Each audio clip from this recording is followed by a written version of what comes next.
The Aramaic and Palestinian Targum. We're reading Numbers chapter 25. And Israel dwelt in the place which is called Shittim, on account of the foolishness and depravity which were among them. And the people began to profane their holiness, and to strip their bodies of the image, to strip their bodies to the image of Peor, and commit fornication with the daughters of the Moabites, who brought out the image of Peor, concealed under their bundles.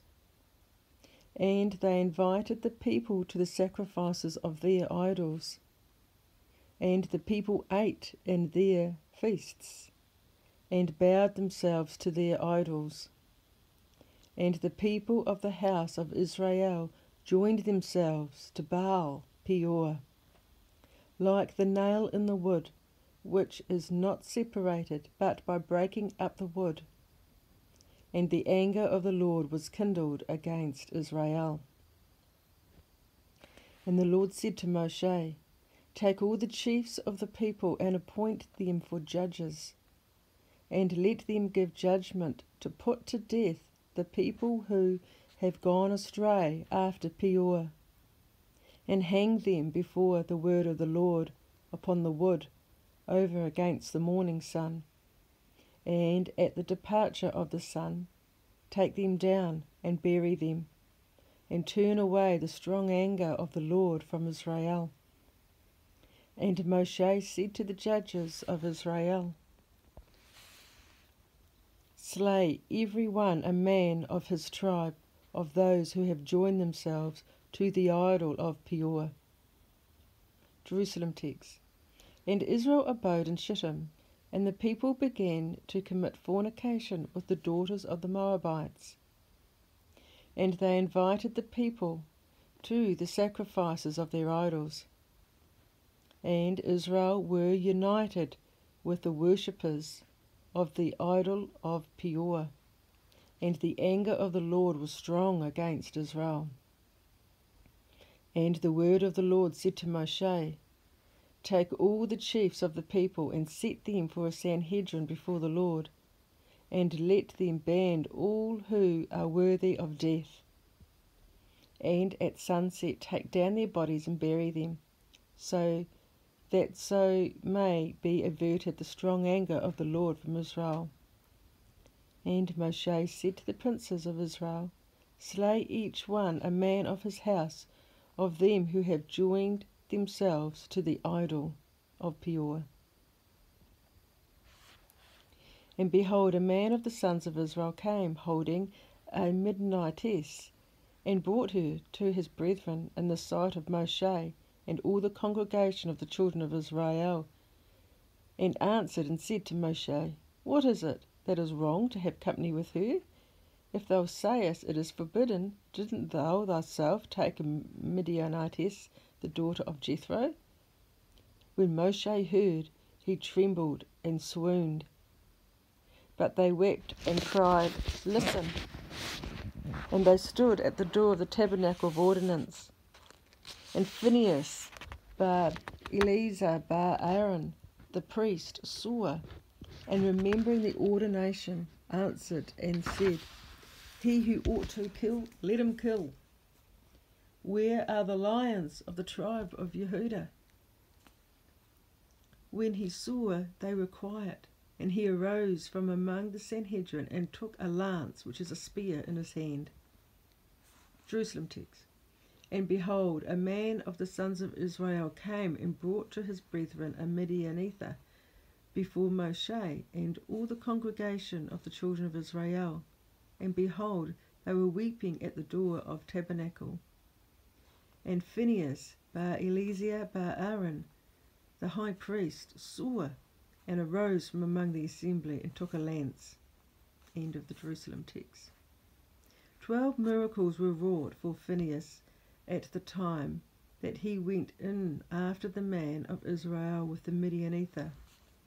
The first sign was, he would have parted them, but could not. The second, their mouth was closed, that they could not cry out, for had they cried out, they would have been rescued. 3. He drove the lance through both of them. 4. The lance remained fixed in the wound. 5. When he bare them a loaf, the lintel was uplifted for him until he had gone forth. In other words, the roof actually rose up so that he could get them out. Then obviously went back down. Number 6. He carried them through the whole camp 6 miles without fatigue. 7. He held them up by his right arm in sight of their kindred, who had no power to hurt him. 8. The lance was made strong so as not to be broken with the load. 9. The iron transpierced them, but was not withdrawn. 10. An angel came and made bare their corpses in sight of the people. 11.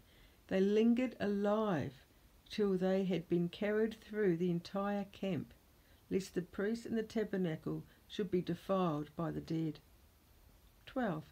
Their blood thickened so as not to flow upon him, but when he had bore them through the camp, it broke, and they died. Answering, he said before the Lord of the world, Can it be that on account of these 24,000 of Israel shall die? Immediately the compassions of heaven were moved, and the plague was stayed from the children of Israel. Jerusalem text. And he went in after the man of Israel into the tent, and thrust both of them, the man and the woman, through the body, and the plague was stayed from the children of Israel. End of text. And the number who died by the pestilence was 24,000. And the Lord spoke with Moshe, saying, Phinehas, the zealous, the son of Eleazar bar Aaron the priest, hath turned away mine anger from the children of Israel, in that, when zealous with my zeal, he hath slain the sinners who were among them. And for his sake I have not destroyed the children of Israel with my indignation. Swearing by my name, I say to him, Behold, I declare to him my covenant of peace, and will make him an angel of the covenant, that he may ever live to announce the redemption at the end of the days. Jerusalem text.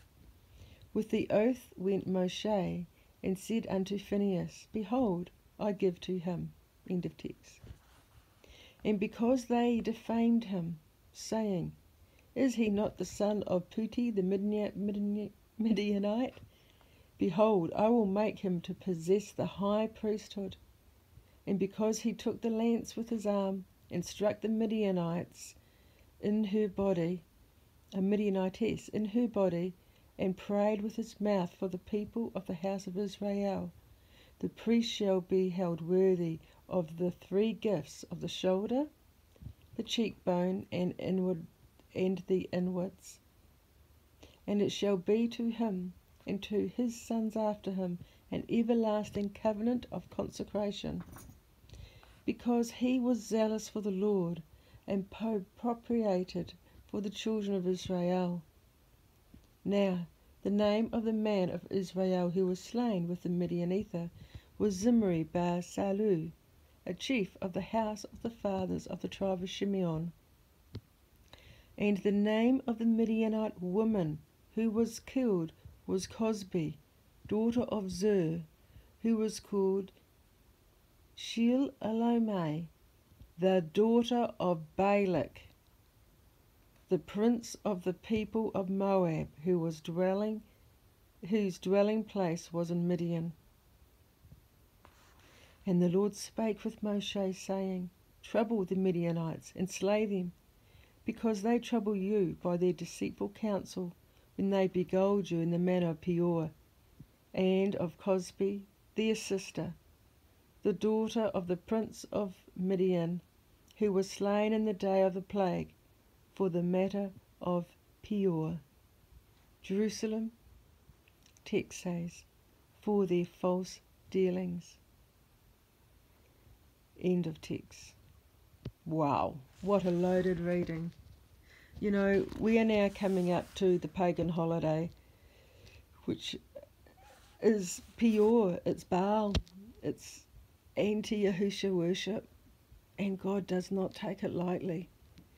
You know, he gave a plague where thousands and thousands of his chosen people died because of their worship. It wasn't because of their sexual and everything else that they did, although that was wrong.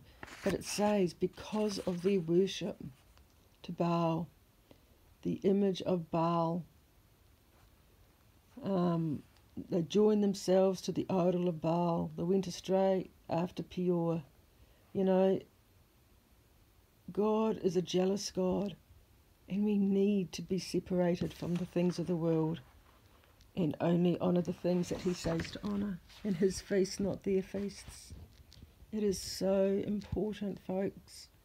We need to have clean hands and a clean heart. Time is short. You know, we're talking about here the covenant of peace that was given to fierce. Well, the covenant of peace is the last covenant that talks about in Revelations. It's the covenant to come. And we need to be zealous for righteousness, zealous for truth, zealous for clean living, and to keep our houses clean. So praise be his holy name at this time.